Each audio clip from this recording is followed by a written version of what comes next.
Nets get, center Jahlil Okafor, guard Nick Stauskas, the Knicks 2019 second-round pick. 7-6 ERS get, forward Trevor Booker. Brooklyn always stood out as a logical Okafor destination.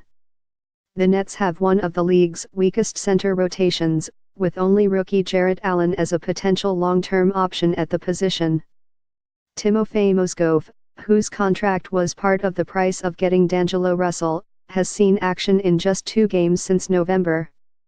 14 Tyler Zeller, signed for the veterans minimum as a free agent over the summer, has started 7 games at center.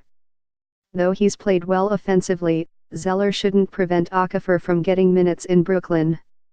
So now the question is whether Okafor can make good on his second chance. Doing so will require improvement on offense. Yes, you read that correctly. All the focus on Okafor's defensive shortcomings, and they're significant ones, has overshadowed the fact that so far during his NBA career he's rated worse at the offensive end of the floor, even after one accounts for the fact that centers are typically more valuable on defense than offense. Take ESPN's Real Plus Minus. While Okafor ranked 67th among centers in defensive RPM, -1.3, last season, he was 69th, dead last, with a -4.4 offensive RPM. Last year, the 7-6 ERS scored 7.7 fewer points per 100 possessions with Okafor on the court, according to NBA.com/stats. While that can be explained by Okafor rarely sharing time with Joel Embiid, the Philadelphia offense was similarly worse with Okafor in 2015-16, -7.6 points per 100 possessions, despite the weaker offensive alternatives at center. That partially owed to lineups with Okafor playing alongside Nerlens Noel, but with just Noel on the court, the 7-6 ERS offensive rating was 3.2 points better than with Okafor alone. How can this be, given Okafor's reputation as a dominant offensive player? Well, for one thing, he hasn't been particularly efficient.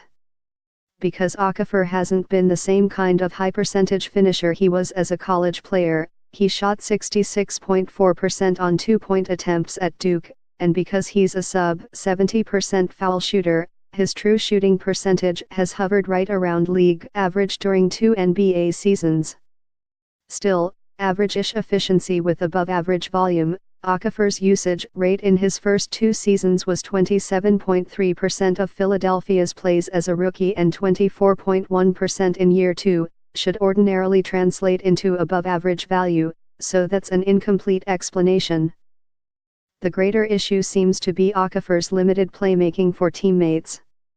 His 2.2 assists per 100 team plays last season were 6th lowest among players with usage rates greater than 22%. It's possible for such a player to have value offensively but typically only as a high-efficiency scorer.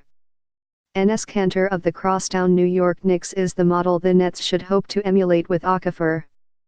After scoring with mixed efficiency during 3+ years playing for the Utah Jazz, Kanter became a high-percentage scorer with the Oklahoma City Thunder and has maintained that since his trade to the Knicks. Like Kanter after the trade to Oklahoma City, Okafor will enjoy the best floor spacing he's ever seen in Brooklyn.